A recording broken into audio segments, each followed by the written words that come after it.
Hey guys, Cody Barton here. Welcome to my channel. In this video, I'm breaking down with you seller leads. More specifically, real estate seller leads. What makes a lead serious versus just curious? Who should you be spending your time talking to and who is just a waste of time? So we're gonna dive into that, and then stay tuned for the end of the video where I'm gonna share a few key things that are important for you to remember when you are following up with leads so that you aren't wasting your time, so you can get yourself closer to that next lead that's going to convert into a contract for you.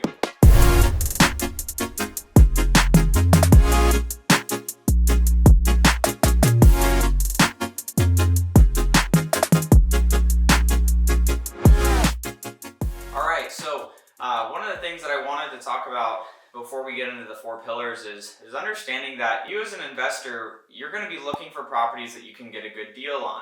And so it's important to start understanding what are some of the patterns around the types of homeowners that are able to sell and for you and I to be able to get a good deal on their property versus the sellers that are just not going to be a good fit for that. And so let's take a look at these four pillars. If you can just master understanding these four pillars and what makes a seller a real seller versus somebody that you're wasting your time with, you're going to be able to save yourself thousands of hours of time and frustration and be able to be focusing on those hottest opportunities to get contracts done and make some money. All right, so pillar number one is going to be timeline. And so what our company specifically looks for when we're trying to identify what a timeline looks like for a seller, a real seller that we are excited to talk to is somebody that is going to be selling their property within 30 days up to is about as far out as 90 days. Anything under 30 days, that's considered, in our opinion, an emergency. They need to sell immediately. Anything within 60 days is considered a pretty hot seller. Anything within about 90 days is considered kind of a warm seller. All right, they're going to sell. The timeline right now isn't ready, but at some point they are going to be ready to, get this property sold. And so those would all fill in that bucket of, okay, they have the adequate timeline.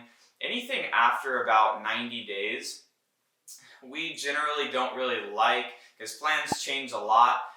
So typically what we'll do is we put those into kind of a nurture bucket for, lead managers to follow up with. There's some other things that have to happen in their life before they're able to sell this property. And we want to be talking to those hottest people that are ready to sell now within that next 90 days. So that's what we look for on timeline. And that's, one of the first pillars. All right, so pillar number two is going to be condition. And that's the condition of the property that you're talking to the seller about. So, asking questions like, hey, Mr. or Mrs. Seller, when was the last time that, the kitchen or bathrooms were remodeled? How old's the roof? How old's the air conditioning unit? How old are, some of the, major pieces within the home? If there's a pool, what condition's the pool in? So just generally getting an idea of what the condition of the property is. Generally, but not always, the worse condition the property is in. Typically, if the seller's other pillars start lining up, the better deal you're typically able to get. Not always, but that does generally line up. So it's also important to know when you're talking to them about the condition of the property, you're kind of, subliminally within that conversation, gauging, what they think the property's worth based on the condition and the issues that the property might have. So those are some important things to keep in mind as well. So looking at pillar number three, that's going to be price. And that's just, what do they want? You're not always going to get a price from the seller, so that's something to keep in mind too. Sometimes the seller will hold their cards close to them and they'll say, give me an offer, or what's your offer, or, I don't know how much I want for it. Generally, people are going to have an idea of where they want to be on price. And it's your job to, be able to help try to pull that out when you're having that conversation. If there was a price that you'd be excited about, Mr. or Mrs. Seller, where would you want to be? Just within that conversation, you're trying to extract that, asking price that they're looking for. I don't really love, qualifying the lead just based on price, because if the other things line up, like their timeline lines up, that they're definitely going to sell within a certain period of time, 30, 60, 90 days, they have an adequate, motivation, which we're going to talk about here in a second, and then condition of the property, it needs, a lot of work. The price will start to figure itself out. Let's look at the last piece, the last pillar, which the reason I left it for last is because I think it's the most important. This is the motivation. This is the why the seller is actually looking to sell that property. And motivation is the most crucial for you to understand if you're spending the time with the right person.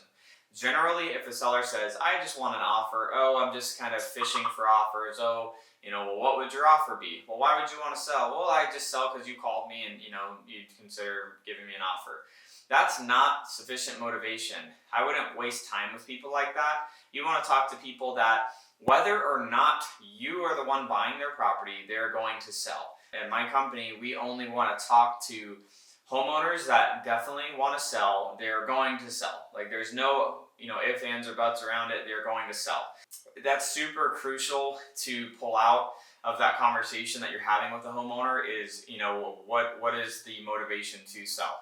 So you get your motivation down, you get the condition down, you find out the timeline. If you can get a price, great. But you put these 4 pillars together, that's going to be able to, in my opinion, that's what's going to be able to separate you from having a good lead versus a not so good lead. So if you can get these 4 pillars down, it's going to be able to set yourself up for success.